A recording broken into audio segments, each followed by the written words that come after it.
All right, welcome back to the Built to Grow podcast. I'm your host, Tim Lyons, joined in studio today, of all days, by Rainey. So what's up, buddy? How we doing, my guy? God, it's hot outside, guys. We are recording this the day before the 4th of July, so July 3rd. If you do the math, July 4th is the 4th. We're the day before, That so would it's be, the 3rd. Yeah, 4 minus the 1, carry the... Carry the 2. It's, I got in my truck, it's at 119, you know, when it sits in the sun. So, yeah. 119, folks. Come out to sunny Arizona. Come on out in July. It's a great time to do it, though. Hey, we've done a few summits in the middle of the summer. Yeah, we sure have. June. Yeah. June. It's pretty warm. And by the way, Summit this year is in Chicago. We're actually scoping venues for 25 right now. Oh, how is that even possible? I don't know. We just keep doing it. Just find a way. Find a way. Great episode for you guys today. We are talking about data and data driving decisions. Now, I would tell you guys this. Owning a business, putting your heart and soul into developing it and creating it and getting the space and all the emotions that go around taking the risk, building something you created from scratch, all that stuff, very emotional. Very. And sometimes it is hard to look at your business through logic when you're so emotionally attached to it. It's like your baby. It's like saying if somebody calls your baby ugly and you get really offended. But the baby's ugly, it's ugly. Like it's just a fact. Just a fact. Well, I guess it's in the eye of the beholder, right? Sure. But numbers aren't in the eyes of the beholder. Numbers are fact and data, and that's what we make decisions on. I'll tell you a quick story. Back in the day, I don't know if everybody's heard the story before, but we used to have another location. Yeah. And back in 2009, and the gym was, started off as an Anytime Fitness, morphed into more of a training gym. And at the time we offered, large group training, and semi-private training was something we were doing 2 clients and sometimes even 3 clients at a time. Mm-hmm. This is 14 years ago, 2010. Okay. Just to kind of set the stage. And, 2010 went by, 11, 12, 13, and we start moving over to this new space at 2015. We're in the larger location. We've kind of grown out of the space. We were actually we were doing tire flips in the parking lot, and In 115. it was hot. It was hot. It was warm. And there were some fire breathers in that group that couldn't wait for to come to the hottest part of the day, 5 p.m. boot camps and stuff like that. It was great. We had a great clientele, great following, you know, and there was diehards in that boot camp, call it large group training. What it was metabolic conditioning, just so you're clear. And in 2015, we came over to the new space. We launched with the same model. We were now doing 5-to-1 at the time, and we were doing large group training simultaneously, right? Mm-hmm. We would do like a boot camp on one side, and we would do semi-private on the other. And it was good. Like, honestly, we had a pretty good business, and most people would be like, yeah, that's a solid business. Good is subjective. Good is subjective, right? And one day I said, let's take a look at who we're serving. You know, we've done several exercises on this, like trying to find our best clients, what their avatar is. And, I suggest you do the same. What we did was, at the time, this is not part of the story, but we would do an A, B, and C client. A clients were the ones that gave us energy. C clients took energy. They were tough to deal with. And in the middle, it was like neutral, right? Mm-hmm. And so what we would do is we would analyze our data a lot, and where do our clients live, and how much are we getting per client. And the most telling piece of data we found was how long were our clients staying with us based on the membership they were on, the price point in the membership. So our price point at the time was $179 for large group unlimited personal training. And our lowest price point for semi-private training was $350. So there's this gap. There was nothing in the 200s. It went from $179 all the way up to $350 and then above. Okay. And we started looking at the clientele, and they were completely different people. Oh, yeah. They were different people, and not just, ages and affluency, but attitude and tribe mentality on the large group training side, and more of a like individualistic on the other side. And whenever we hosted events, we would have all of the large group training client, the boot camp members, they would show up to everything, to the slosh ball events, to the volleyball things that we do, to the holiday parties. We would be lucky to get some percentage of the semi-private training clients, but all of the large group training clients would come. Yeah. So it was starting to it was just definitely a split, right, on the spectrum. And then we started looking at how, who's paying us the most, who's staying the longest. And the two numbers that we boiled everything down to was 9.8, 36.2. And I'll never forget these numbers because when I saw them on paper, it was like an epiphany. Well, this is interesting. Our large group training clients, the ones paying $179 or less, were staying on average 9.8 months. Okay, not even 10. Isn't that interesting? The ones that attend all the events and things like that still had the lowest retention. Correct. The clients that were doing semi-private, $350 a month or more, 36.2 months. And that's not even close. No. It's not even like... Yeah. Not even close. No. And so we're having to turn over our clients every 10 months over here and over here every 3 years. And so that was the day I said, we got to go all in on semi-private. Yep. It's pointless to try to keep chasing this cheaper, lower paying client that turns over every 10 months, or we get a really stable client over here. Well, I mean, even from the easiest formula used for a lifetime value of the client, that right there tells you everything that you need to know. They're paying more money and they're staying longer. Why not cater the business to that clientele? It may have been a different story if it was the opposite number. Sure. Think about that for a second. Yeah. So $3,500 over here, say 350 times. I don't want to confuse people. I'm just doing hypothetical. Let's go back to the story here. The clients that were paying 36.2, these were older clients, more affluent. They had roots in the area. They were not getting a new job and moving out of town. They weren't getting married. They were getting divorced, but they weren't getting married, right? Sure. Which drove them in even further. Yeah. Breakups make bodybuilders, right? Yeah, and then the boot camp, they were younger. They would move, they would get married. I remember people getting married, two boot campers getting married. Like they met at the gym and they get married. Yeah. It's just the stage of life. It was stage of life stuff. And so that was the day we said, okay, we're going all in and we got to move over here. Now, for me, it was easy, but I realized that when we were moving out of boot camp stuff, I was like, man, that those people are fun to train. Sure, absolutely. High energy. Oh yeah. And they come to everything and they help us. They refer people. It was just like this kind of cool, vibey, like high fives, chest bumps over here. The music would change and it was like hard work and sweat and shit was flying all over the gym. Dude, it's fun. Sure. And that's part of the reason a lot of people don't ever move out of that. It's like, man, this kind of semi-private is not as fun, like to train. It's slower paced, a little bit more tension. It's more cerebral versus let's go. Like that's what you're going to get in the large group. So for me, it was easy because it was a business decision, but I could see why gyms hold on to it longer than they should. And so the day came and we did this in a phased approach where we started peeling away classes and we were forcing people into specific, and we were down to like 3 sessions a week when we were doing 3 a day sometimes, right? On top of our semi. Yep. And what was the conversation you had with, after you left? No, like the one conversation with one of the boot campers. Yeah. So, I mean, there was a gentleman here. I mean, he was an everyday guy, one of those fire breathers. And he reached out to me because I've always been associated with the gym in some way. And he's like, hey, I don't know if I could just tell them directly, but I think they're making a huge mistake. I think they're alienating their clientele. I mean, it was basically just like a woe's me situation. I can't believe that they're doing this. How, they're leaving me behind and forgetting about me.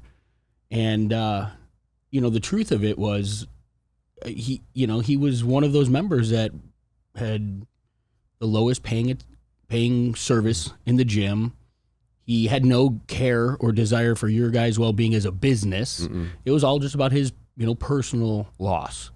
And, the truth of it is, like, you make it's a difficult decision. There's no doubt about that. But when you make that decision, because it is the best outcome for the business and your well-being as a business owner, you guys had to take all those arrows. We took a ton of arrows. And it was difficult. But at the end of the day, it was the right decision for the business. It was right from day one. I never had a second guess. I knew we were going to get some arrows. I knew it. And we just had to stay strong. Like, hey, guys, this is a business decision. It just makes more sense for the business to move all in on this. We can perfect this. And even fundamentally, the belief. I mean, the reasons that we have our flag in the ground for semi-private is it is a superior level of training for the client. They have an opportunity to develop and continue getting results well beyond the point of metabolic conditioning. You had nothing else to sell somebody who was unwilling to do all that if that's all that they were doing. And so I think it's the right move because you can train anybody. You can almost encapsulate both goals within semi-private that you couldn't do with group. And when you mean by both goals, what? Meaning either medcon, metabolic advantage, fat loss, as well as strength gain, overall metabolic conditioning, body composition training. You can't do all that stuff without strength training, and you can't strength train effectively when you've got one coach and 20 clients in front of you. There you go. And there is a big differentiator between the two services. And mathematically, it made no sense to keep moving down that path. And we did it, and we never turned back. And honestly, it was one of many best decisions we've made in the business. And we've continued to grow to this day that we're at a capacity level here that we're now deciding on what to do because there's only one day a week where we have one coach. The rest we have 4, right? Like 2 and 2. We have 1 and 1, right? So we're thinking maybe Wednesday we scale up a little bit and maybe put a second coach on Saturdays, and we're never doing Sundays. We got to give these guys a day off.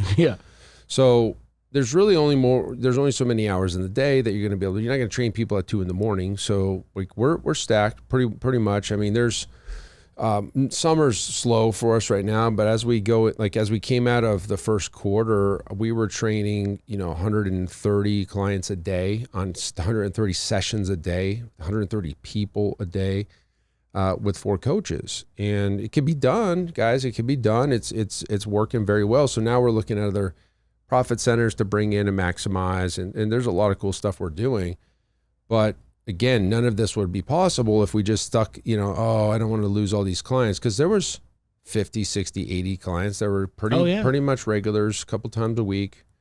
In the grand scheme of things, that's peanuts compared to you need 15 clients to match the 50 or 60 over there, right? So it was like no big deal, but it was those relationships. It was the arrows in the back, and you're leaving us, and you guys are greedy, and you guys, all the things, guys. I had a client send me a handwritten letter about how he hated me, and he wishes me no luck at all in business, and I don't know what I'm doing. And okay, man, like it's interesting. Well, I think you gotta, as a business owner, you have to have some thick skin. I mean, at the end of the day, you're never going to serve everybody. You're never going to make everybody happy. You know what I mean? And I mean, so you're going to have some people. I mean, there are people who do we just talk to? It says, if everybody's doing this, do that. Like Warren Buffett says that. Yeah. I mean, there's so many people that tell you, sometimes going against the grain or what doesn't feel like the right decision logically might be the absolute, like in this situation, that is a logical win through and through that you can't fake that emotion. Well, let's think about this for a second. The masses. Yeah. The masses of human beings, the masses of body composition, the averages.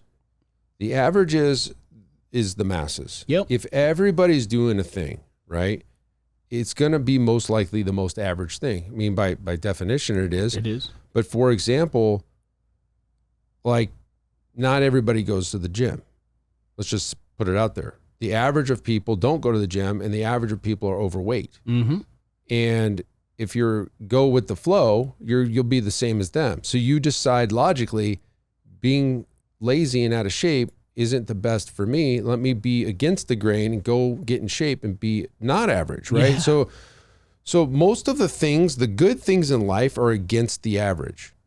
Everything that you've discussed is very stoic in belief, right? Yeah. It's like it's not the denial of emotion. It's the understanding of the emotion and the movement through them into the right logical decision at the end of the day. So we work with so many gym owners that are just stuck because of the emotions attached to their business.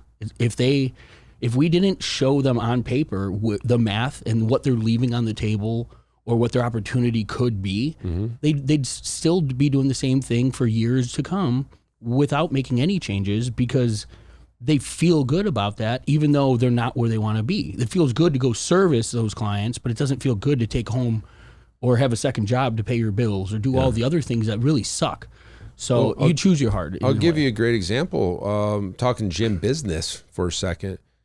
The average gym business in the CrossFit world does $13,000 a month. If you roll in some studios into that, it gets up to $16,301.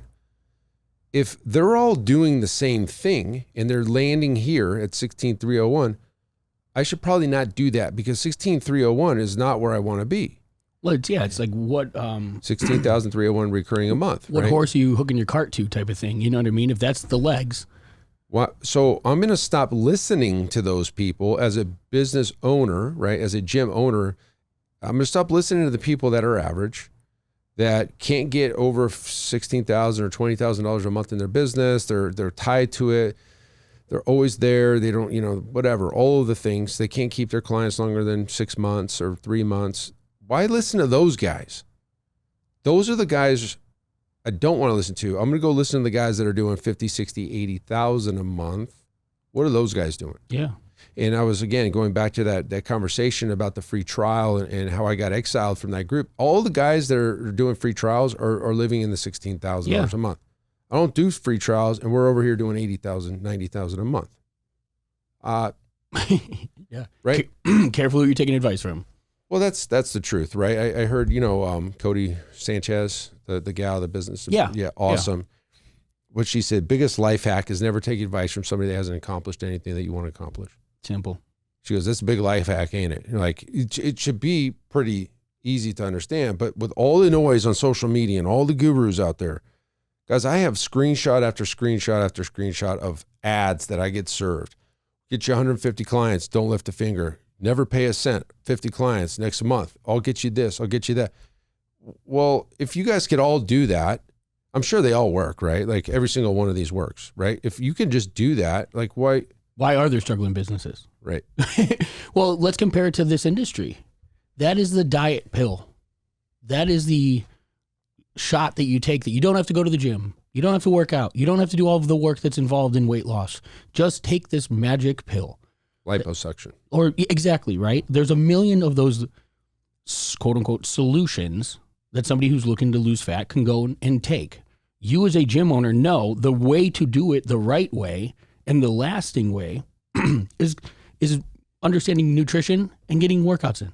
The hard work. The hard work. There is no simple shortcut that's ever gonna beat the consistency of just doing the damn work. Mm-hmm. But gym owners, every day you guys are making choices to go take and grab at these exorbitant offers that they have no legs. There's nothing behind them. If you just focus on the data in your business, it's telling you everything you need to know. Mm-hmm. You understand the marketing to get somebody in the door. You service those clients well. You can have a business that's doing $1 million in revenue a year. It's not rocket science. You just have to be careful in where you're putting your attention and what you're believing. Like they say, you're the average of the 5 people you spend your time with. Yeah, that's the truth. We see it every day. Yep. Data drives the decisions here. We know, based on revenue and length of time and all the things, we've boiled everything down to the model that we have. And you know what? We're going to look at this in a year or two and say, like, what can we build better than this, right? And there will be something. That's what we're doing in the other room, right? Like, that's the stuff. So it's just, you got to innovate. You got to know the data. You can't drive your decisions based on emotion. You got to go against the averages because most likely the thing you're thinking that's not what everybody else is doing is most likely the right thing. Because if everybody's doing it, it's probably the average thing. You just stick in the middle. All right, so we'll be average like everybody else. Who wants average? Sucks, dude. Average is, yeah. Don't be average. Like, there's so much more fun on the other side, on the profitable side. So, I don't know. Data. Stats. All right, that's it for this episode, guys. Until next time, keep changing lives. We'll see you on the next show. Bye. All right, thanks for listening to another episode of the Built to Grow podcast. If you want more help growing your business, join our free Facebook group, Profit Accelerator, helping training gyms grow to $30,000 a month and beyond. We'd love to see you there. Go check out the show notes for the link and keep building something great, and we'll see you in the next episode.